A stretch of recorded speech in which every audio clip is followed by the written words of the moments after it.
Hey y'all, this is Shon Gerber. Thank you so much for listening today. But before we get started, I have a question for you. Would you like to finally pass the CISSP and get started building a lucrative and rewarding career in cybersecurity?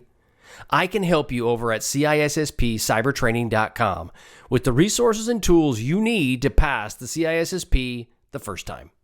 At CISSP cybertraining.com, there's a vast array of resources available that will give you the guidance, direction, and training you need to pass the CISSP exam. As soon as you get done with this presentation, head on over to CISSP cybertraining.com so that I can begin helping you today to meet your CISSP goals and grow your career in cybersecurity. All right, let's get started. Welcome to the CISSP Cyber Training Podcast, where we provide you the training and tools you need to pass the CISSP exam the first time. Hi, my name is Shon Gerber, and I'm your host for this action-packed, informative podcast. Join me each week as I provide the information you need to pass the CISSP exam and grow your cybersecurity knowledge. All right, let's get started. After Christmas holidays here in the United States, and this is a really interesting episode around security assessments and testing. I know I've done these in the past working with the military, and they many times get a little confusing as far as how people look at assessments, and understanding the overall picture of how it works is in my mind is very important. But before we get started, one thing I wanted to kind of talk about was a recent cyber attack that hit New Orleans, and I was just kind of going through the email, or I should say the website around this, and this was in CNBC. But they're basically, New Orleans shuts off computers after a cyber attack following two big incidents in Louisiana this year. And it looks like they had a ransomware attack on their infrastructure and caused them to basically should kick off the NOLA alerting, which is the amount that the thing that they use for when they have an event that occurs within New Orleans, where there is like in the case of the past floods, this is like the emergency management type of program that kicks off. And so they basically had a widespread cyber attacks across Louisiana in the past month for sure, but recently as well. So I think it's kind of interesting how the fact that these cyber attacks are really getting companies, and in many cases I've seen in small cities especially, but even large cities now with New Orleans, there's a real strong risk of cyber attacks that are hitting these municipalities in these different locations. And a lot of this comes down to is, one, because you guys are studying for the CISSP, so you want to become a professional in the security space. There's lots of opportunities here, but it's also the fact that maybe people don't totally understand. I see it personally, where you may do scans, which we're going to talk about here, of a installation or of a network, but then you come to find out that the management does not want to do much with it. They're used to having the costs the way they are. They don't want to invest any more money. And there's a lot of cases, there's old, outdated equipment that will be sitting at these locations, and people don't want to spend the resources or the time to upgrade them. And so since they don't, what ends up happening is they leave themselves vulnerable, very similar to what has occurred in New Orleans. So I think it's very interesting. The cool part about it is the fact that there's really not a cool part if you're in New Orleans, but if you're a CISSP or working to get towards your CISSP, the world is a great opportunity for you. So I can just read a real quick thing about what CNBC said around it. And one of the tweets that they had, it says that NOLA Ready is their tweet, said they're working with cybersecurity resources from the FBI, Secret Service, and the National Guard, which actually is interesting because the National Guard is taking over a big, substantial part of the cybersecurity space. I will just recommend this, if you are wanting to get into the security world, I highly recommend you get into the National Guard as it relates to the cyber stuff, because they can teach you all the skills you need to know, and you actually can make money at it too. So that's a little bit of a plug for the Air National Guard, at least. But basically, the attacks followed outages experienced elsewhere in the states in November and July. So they've had those as well. School districts, governor's office, as well as Medicare systems and Department of Motor Vehicles. Now, that's not a shocker, DMV. And now I will say Wichita, Kansas DMV is pretty good. I was pretty impressed with what they've been doing. But these are different attacks that have been hitting these systems, and it's similar to what they used in this one was 23 Texas towns had a coordinated attack as well in August. So you're going to start seeing this, and they're going to try to be fleecing these small municipalities. Now, it's not just in the United States. It's going to be globally, right? I'm here in the United States, so I see the news on that. But if you are listening to the podcast from somewhere else on the planet, then odds are high it's probably happening in your area of the world as well. So that's just something I wanted to throw out there real quick. I usually don't talk about news too much because there's like so many other podcasts that get into news and how does it affect people. But at the end of the day, that is an interesting piece. If you're trying to work on your CISSP, definitely shows that you need to keep doing it. You can get it done. So lots of opportunities. Okay, so this is going to be Domain 6, Security Assessment and Testing. And we've got a couple articles we're going to talk about here that come from, one of them, I should say, one article specifically is coming from infosecinstitute.com. And they've got a link, it'll be in my show notes around, there's basically a refresh on security assessment and testing. And I'll go over the article and we'll kind of use some real world examples too on how that's kind of affected me in the past. So this article, again, like I said, is from InfoSec Institute. It's security assessment and testing. They basically bring this down as that your security assessments they provide a holistic view of your organization's security tools and their effectiveness. And I will say that is true. It is important that you do these security assessments to give you an understanding of how vulnerable you potentially are. The other aspect that goes into this, you may run these security assessments, but you have to do something with the results as well. So just running an assessment and having this document that sits on a shelf doesn't really do you a whole lot of good. So you need to make sure when you do these that you do have a mitigation strategy in place or that you're going to develop one for that. Now there's two subcategories, access control tests and security assessments. The access control test, obviously you're checking for their rights based on their role, and then the security assessments, you're looking for any holes that might be in the system itself. Now, the article's focus pretty much comes down to access control tests encompass a number of processes and methods that assess how strong an organization's access control systems are. And again, we've kind of talked about this in past podcasts where these control tests will determine how much of a gaping hole you may have. And so therefore you need to run things such as vulnerability scanning, penetration testing, and various security audits. And the interesting part is when I first started in security, I started down the path of pen testing. That's where I came from. And then pen testing and vulnerability scanning. But now I see a lot of value, almost in some cases more value in these security audits, because as we're getting more and more dependent upon the cloud and there's these other software as a service, infrastructure as a service, platform as a service, different methods out there for people to use, is becoming more and more prevalent that I have to be able to go back and audit what's actually occurring within my organization. Now, pen test will focus on some key areas: that network infrastructure, web applications, facilities, and wireless configurations, just to name a few. And that this is so true because I've done all of those, but the key around a pen test is that you have to look at a very specific niche area. In many cases, you'll start with a web application on the front end, and then you'll just you'll drill your way in. Sometimes you'll start from the inside and look for areas that might be affecting various systems. An example around the inside one would be is if you have, in the military, if you had a specific weapon system that needed to have a pen test done against it, you would focus specifically on that weapon system. You wouldn't focus on the overall infrastructure just to get to it. You would focus on that system as a whole. Now, you would also look at dependencies. Does it need to be network connected? If it did, then that would be a dependency that you'd have to work through. These are commonly called a white hat hacker, and they're probing for vulnerabilities, basically using secure tools that are source tools that they will gain access to your environment with. Now, they can be open or closed source, or open or closed, but bottom line, the closed is that you bought it in most cases, or you may have proprietary scanning tools that you may use within your organization that you created. Now, they follow a standard methodology for pen testing, planning, and you'll see this.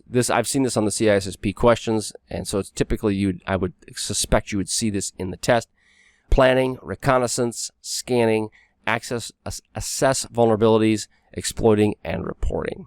And it follows pretty true to that point. So when you're dealing with vulnerability testing, these are when they test a network or system against known vulnerabilities. So, for example, you have a scan engine, and it says, I've got certain RPC vulnerabilities, I've got this new ransomware vulnerability, whatever it might be. It will run against that. Typical tools are OpenVAS or Nessus. I've used Nessus quite substantially in the past. Those will then look for any open vulnerabilities that you may have. Then as a vulnerability, again, there's just two different things. As a pen tester, I'm going through and I'm scanning, I'm looking for ways to get in. When it comes down to vulnerability testing, I'm doing that as well, but I'm also documenting very substantially where are the vulnerabilities that I see them, and then providing a report at the end to whoever had signed us up to go do it. It does help with understanding the level of risk and threats, and that does allow you to prioritize them for remediation. Those are the key things around vulnerability testing. And I like to look at vulnerability testing as a wide swath, whereas pen testing is very much specific, very target-based, very right there to a point, kind of laser focus. Now, security audits, they're often the result of organization having to comply with regulations. Now, that again, these are HIPAA, PCI, DSS, which is your payment card industry data standards. Those typically you have to follow a security audit. However, what I like to do is I'll do a security audit / assessment of my company and different areas and aspects within my company. And these are evaluated against published frameworks. So you have your frameworks of ISO 27001. You've got the cybersecurity framework. There's various frameworks that you could be assessed against or audited against. And most auditors will actually utilize those frameworks. They may come up with their own proprietary framework, which basically blends various others and puts them all together in one pretty little bundle. Now, organizational security assessments, these security assessments are a full-up approach that understand the effectiveness of the access controls. So there's a security audit, security assessments, and the audit is typically done by a third party or a external resource. So the third party could be somebody within your company. I guess it's more of a second party. And then you have your outside security resource that would be doing that could be doing an audit as well. Assessment is typically done by yourself, but most of my people, when I make an assessment, I don't get the same level of traction as I do when I say it's an audit. And I know it's semantics, but it does make a difference when dealing with leadership. This is policies, procedures, and other administrative controls will come into scope as you're looking at security assessments. The big thing I've noticed on all of these is change management is a huge endeavor. You really need to have that understood, especially as you're looking at doing these assessments, because that's the one thing that seems to fall down on a routine basis is how's the change management occurring within each of these organizations. Now, software testing, I do this with my developers that work for me. Again, it's increasingly a big part of this. And the reason is because now you're dealing with, you in the past, you used to have developers and they'd work on, I'm saying this is really old, but you'd work on VB6 and you'd have your certain development that you would do and you would run tests against it and you would come up with your plan. Well, now the coding is becoming so prevalent that they're talking citizen developers. You're getting low-code kind of solutions where it's basically you drop and drag for different functionality. It's an increasingly important part of security that you need to consider some level of software testing. And it's important that you understand the software development lifecycle when you do that, because, and that's why they talk about it in the CISSP. I think it's the chat domain 8 is where they get into it a little bit more. But it's so important that you get into software development and you understand how to make your application much more secure. As an example, Troy Hunt has some really good stuff out there with Pluralsight on how to hack yourself. And as a developer, what are some of the key things you need to consider when trying to basically improve your system that you're developing for. Now, when you're talking software development, there's static dynamic analysis, manual code review, synthetic transactions, fuzzing, and so forth. There's lots of different areas that you can do to complete software testing for your application. Now, as you're getting into static and dynamic testing, static code testing involves reviewing the code while it isn't running, and you're looking for any errors that it might be in syntax. Now, this is static code. Now, typically with that can be challenging just because of the simple fact is that sometimes the lines of code is just immense on how many lines of code you have. So it might be really hard for that to actually happen. Now, if you have a good testing strategy that can be automated, then automated testing is really pretty important, especially as we get into these more complex applications that are running. And now you get into dynamic testing, that introduces additional layers of testing while it is running on top of that. So you typically need to run both of them. They work well together, a static and dynamic environment. You just need to have very tight controls, or I should say guardrails on your static, especially if you have a development team working for you, just because they could spend lots of time doing static analysis where they'd be better off making sure they have an automated testing strategy in place for their code. Because without it, it's really important to have it, and then without it, they're spending a lot of time they don't need to. Now, synthetic transaction, which is your automated testing, this involves building automated or manual scripts to simulate normal activities.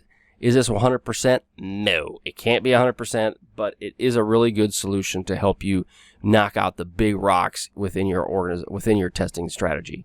It can look for errors and also help you with performance baselines, and it is extremely useful if you have any development presence at all. We've been building this out for our organization, and I'm pretty pleasantly surprised on how it's going to play out.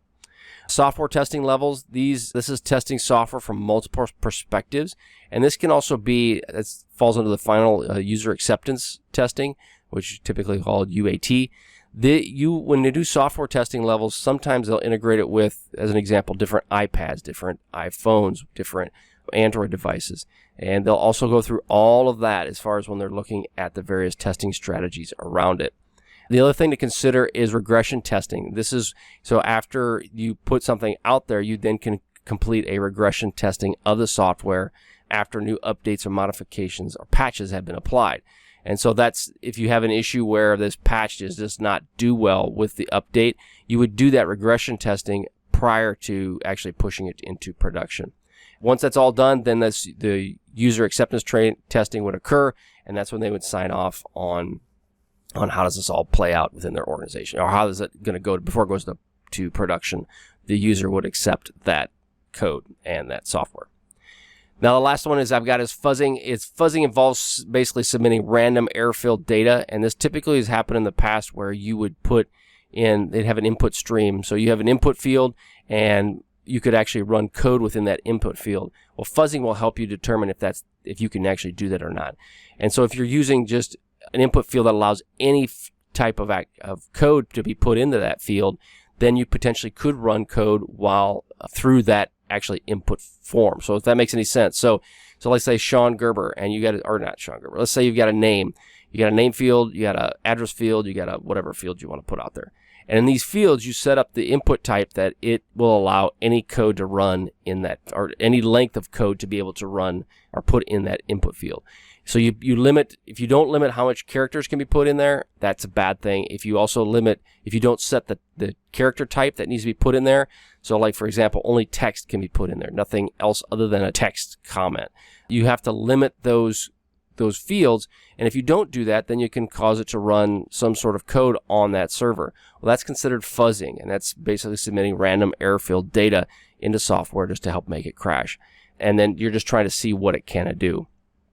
Utilization of tools to maximize the high levels of input, applications, or to hang it. And they're trying to do that to see if they can find what is the error code that kicks back on that. If does that code give me some guidance on what is the mapping of that server? So then it tells me maybe it fingerprints the operating system. So now I can go and I can attack that specific operating system with maybe a vulnerability that I'm not aware of, or that I know of, but I'm not aware of. I wasn't aware of the operating system and how that worked. So those are just interesting areas around fuzzing, but there's you can spend just days into each of these areas, but that's just kind of a high-level overview, and this comes from InfoSecInstitute.com, and it's their refresh security assessment and testing. So I think it's really good for you to understand from a CISSP standpoint, one, the key aspects around what we talked about, pen testing, vulnerability management, software development lifecycle. You really need to understand these big terms and how they work. And I know CISSP added that in recent editions, the software development piece of this, because it is becoming a bigger issue that most security professionals are having to deal with at one form, shape, or another. All right, so that's going to be all I have for the InfoSec Institute. Now let's roll into the CISSP training. This is focused on the ISC Squared Training Manual, and it's Domain 6.1, Design and Validate Assessment, Test, and Audit Strategies. So it'll be very similar to what you see with what we just talked about right here. All right, let's get going. Okay, so as we're talking with Domain 6.1, The overview we're going to talk into, start in with this, is that security is considered at all stages of system development. And you really need to consider security. And this is probably one of the biggest challenges I've had with my development team, is getting them to understand security. In many cases, the development teams, they are designed to get code out. They want to get it out, they get it fast, they're working in sprints to get that completed, and they don't need to spend time on security focused on getting that right. They just want to get the stuff out the door. So the following are going to be some key security items for a secure design environment. The first one we're going to get into is objects and subjects. Now, objects are resources used by a subject. So as an example, what an object would be a computer system. Subject is a user or process requesting access. This would be an individual or an RPA, which is a robot process algorithm. And if you're not familiar with what an RPA is, it's like a Gucci macro. It's designed to run these algorithms over and over and over again to provide an output. And in a sense, it's taking away individual roles that would do that in the past, that would just be a data input person. It's now taking away that capability that these people did. However, it's giving them the opportunity to do other things that are better, right? Because, I mean, let's be honest, putting in data is just like mind-numbingly painful. So the purpose, those are objects and subjects. So the object is a computer system, like the subject would be an individual or an RPA, a robot process algorithm. So you got to know the difference between objects and subjects. Now we're getting to security assessments and testing. These affect numerous businesses. And so like we talked about before, there's tests, there's assessments, and there's audits. Typically the audit is done by a third party. The assessments are done internally, and a test can be done internally as well, or even by a third party as well. But they're more narrow in scope. So those are the three primary security components: tests, assessments, and audits. Now, when you're dealing with security testing, again, we talked about there's various tools that you can utilize. We talked about penetration testing with using Nessus and targeting one specific area, or they can do manual scans as well. The one thing I did learn when doing penetration testing you want to avoid as much as possible is scanning. Because one thing, if you're scanning within a network and you're trying to hack that network, they will typically have some level of alerting around scans that are going on within a network. And so a scan's a good way to tip your hat to say, hey, here I am, come find me. So that's one thing you wouldn't typically do with a penetration test, but the vulnerability scans you'll want to do that. And in many cases, though, I've used to do vulnerability scans where we actually were trying to act as the insider. We would come into a facility, act as individuals, camp out in a conference room, and then we'd start hacking into the network, waiting to see if anybody could find us. That was kind of interesting. And if you go low and slow, in many cases they don't, but I will say it's gotten a lot better from an alerting standpoint. Many of these bigger companies are definitely paying attention to the fact that they need to do something to mitigate that risk. Now, as far as we talked about design and validate a strategy around this, there may be regulatory requirements that force you to do this. Many times the financial companies will require this as well. So if you have an assessment that must be done, in many cases those are financial institutions or in the healthcare institutions that require some level of scanning or of audit strategy around cybersecurity. There might be some business requirements. Let's just say, for example, you're putting your most precious 11 herbs and spices. You're going to stick those rascals in a area that you may not feel like it's the most secure. You would probably want to do some level of strategy around that. Or you just may want to learn what's going on in your environment. So those are different areas that you may consider as regulatory, business, or just wanting to know what's going on. That's a typical strategy around security testing. And then at the end, what you'll do is you'll review the findings with senior leadership to ensure that they understand it, and with the ultimate goal that they will give you buy-in and they will help you fix the problems. Now, as you're dealing with security assessments, again, you need a detailed review of the security of the application or other environments should be included as well. These can be tools that could be included in this as well. You also need to understand the threat environment, and that would be current and future risks. You need to provide some level of what is the threat? I mean, why are you there? What is the purpose of doing these scans? And so what is the risk to your company? It could be the simple fact that, say you're a healthcare company and you are worried about any sort of data breach or privacy data breach, right? I don't want any of my customers' medical records to be exposed. So therefore, that is the focus of my threat, of my assessment, is to make sure that those documents are not exposed to the world. Now, if you may have a situation where you go, I don't really care so much about my financials. They're important, but it is all about the person's data. Now, if you got a company that the financials are the most important about that company and the personal data is a factor, but it is not as big as my financials, then that's what you will focus on as well. Now, as you're dealing with looking at this, you decide if it's going to be internal or external. I definitely recommend a risk-based approach because it is very time-consuming and it's very expensive. So if you're going to do this, make sure that you have a plan on how you're going to mitigate this. Before you even get started, make sure that your leadership is on board. You have a plan to mitigate the issues if and when they do come up, which they will. You also have the money available to do these things, because the last thing you want to do is go through an assessment, spend the money on it, and then at the end of the day, there's no money to get anything fixed. So you want to make sure you have that in place before you even get started. Now, some different parties that can do this. There's key aspects around this is that there's outside auditing firms that can do this, and they're typically considered non-biased from an assessment point of view.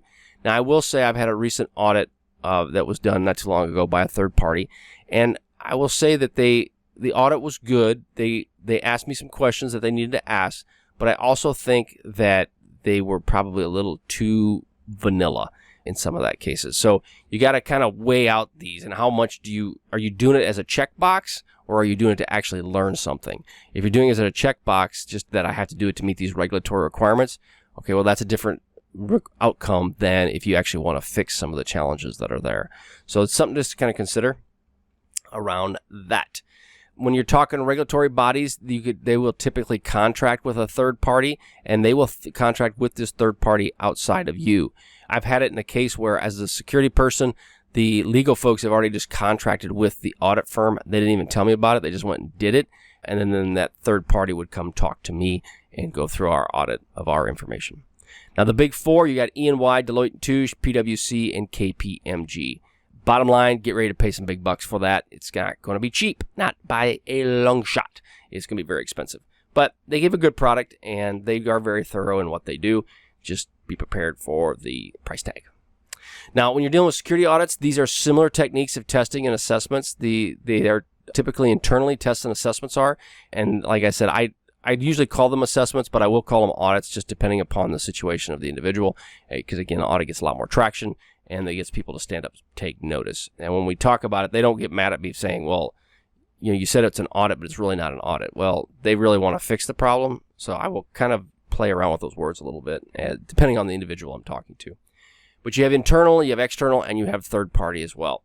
So something that I've done in the past around this is that I would do an assessment. Then what I would do is have a third party. Now, we have a service provider, the company I work with, that will do the audits for us. So then I'll have that third party, that service provider do audits for us. And it's not the typical E&Y type audit, but it gives me a good understanding of where I'm at, and it uses a risk-based approach. Then what if I had a requirement, a regulatory requirement, let's just say CFATS, which is a chemical facility anti-terrorism standards. If I had some sort of requirement around that I had to have an audit done, then I would contract with an outside third party to do that audit. But what the goal was that I do my assessments internally so that I could shore up my defenses so that when the audit comes in, the findings hopefully would be minimal and not very large. That's the one thing you want to avoid, is looking foolish because you did not do what you need to do to secure your own environment. Now, as we talked about auditing standards in a previous part of this podcast, that you can use control objectives for information and related technology. That's COBIT. It's another standard that's out there. ISO 27001, cybersecurity framework. Each of these NIST standards, each of these have a cybersecurity framework. And in reality, they're all relatively close in how they do set up these specific frameworks. And what they're looking for is very close in nature. However, I will say the 27001, because it is something you get certified in typically, there is a higher level of granularity. It's very deep. It's very precise. And I say very precise. It's not like super precise, but it's way more precise than the cybersecurity framework. It's very to the point where it tells you what are some key things you need to be aware of. So again, that's good. It just depends on the network, I should say. It depends on the environment and that you're in, and whether or not that level of framework is something you want to use or not. Typically, when you're dealing with 27001, it's an international standard, and so That's why they set that up. And so that if you're a company that follows 27001, then those standards, you can use that as your certification. So when you go to another company saying, yes, I'm ISO 27001 certified, they can go, okay, well, that makes it a lot easier. And then they know you've already put controls in place to mitigate that risk. And if you have to maintain that certification, then even better. That's just something else that you have to keep. And so the company that's working with you will go, oh, that's good, because you now are certified, and that gives me a lot of warm fuzzies that you have got everything taken care of. So that's 27001 and those standards. There's also different mapping tools out there as well that you can use that will help you map to a specific ISO standard or a specific framework. So like, for example, if you are a HIPAA person and you want to use actually, that's not a good one. Let's go. You're just a regular manufacturing company, and you want to use ISO 27001. There's no requirement, but you want to use that. And you also are interested in the cybersecurity framework. There's mapping tools out there that will show where do they overlap. And if they overlap, which ones would be best for you? And then you can kind of pick, well, okay, I want the 27001, but boy, it's really granular. I don't want to get that level of detail, but the cybersecurity framework is good in this space. I'll use that. However, it's real ISO 27001 is really good in this area, so I'm going to take that. And if you have that mapping, it'll help if you're ever audited to go, well, this is why I did what I did, and this mapping helped me understand it. And the auditors will take that. They understand what you're doing. The key around audits, for the most part, is they want to know the heck that you know what you're doing and that you've got a plan in place to mitigate the issue, and that you're not just saying, "Yep, I did my assessment. Did you do anything with it?" No, I just did my assessment. They want to know it goes beyond that. So those are the different aspects around security assessments. All right, so that is all I have for the CISSP training. Again, this comes out of ISC Squared. This is out of their test manual, and this is the kind of things that you would get directly on your CISSP exam. So it's pretty cool that you can get all this great free stuff. So yeah, it's pretty awesome. And you can get all these things at shongerber.com. Again, you got to throw out there the salacious plug for shongerber.com. That's S-H-O-N Gerber, like the baby food.com. And the cool part about all that is if you go to shongerber.com, I have some free videos out there on my domain training around domains 1 through 4. And then I'll be sending you some extra stuff as well over coming weeks. Just for signing up for my email list, you'll get access to that. I also will be having all of these questions be posted, and the podcasts are posted, so you can go back over and over again and look at these various questions and how you want to study for your CISSP exam. So actually, I was looking at on LinkedIn, and there was a gentleman by the name of Ihab Badawai. I'm screwing up his name, but it's basically B-A-D-A-W-I.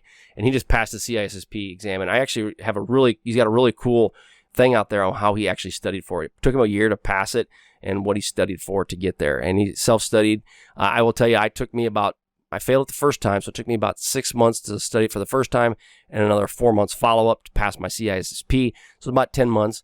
I personally don't think it would need to take you that long in today's world, in some cases, because there's so many resources out there available to you. The key around the CISSP exam, though, is just understanding the objectives, because the questions are going to be totally about, I'm just going to trick you. And so you're going to have to understand what, like this penetration testing we just talked about.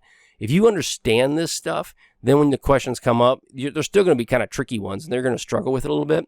However, the key point around it is that you'll be able to get through the questions much quicker if you understand the content, right? And you're not just guessing on test questions, which I've done in the past. Yeah, I've done that in the past. All right, so let's move on to the exam questions. And these come from TechTarget, and these are Domain 6 quiz vulnerabilities. And again, the links are in the show notes, so you can go click on that link and check out what they put together. Okay, question 1. Abstract episodes of interaction between system and its environment. Okay, so abstract episodes of interaction between a system and its environment. A, misuse case. B, web proxy. C, use cases. D, negative testing. Okay, so abstract episodes of interaction between systems and its environment. A, misuse case. B, web proxies. C, use cases. D, negative testing.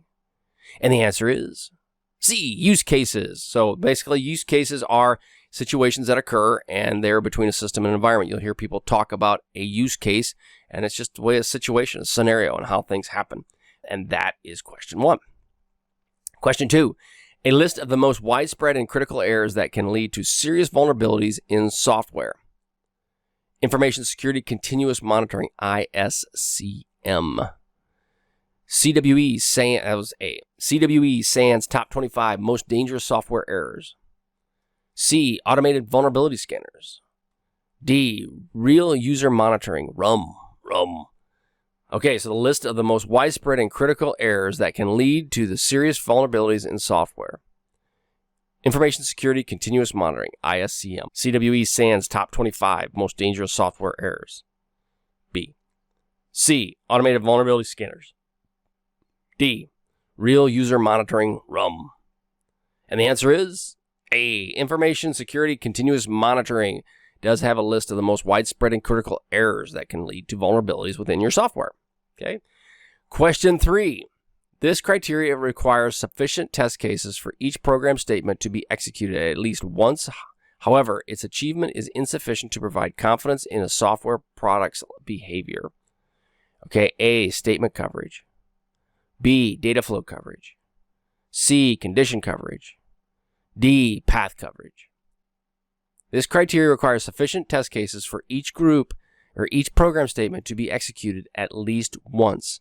However, its achievement is insufficient to provide confidence in a software product behavior. Okay, so we're talking about a criteria for test cases in each program statement to be executed at least once. All right, so they're talking about a criteria and how would that work with this test case. A is a statement coverage. B is a data flow coverage.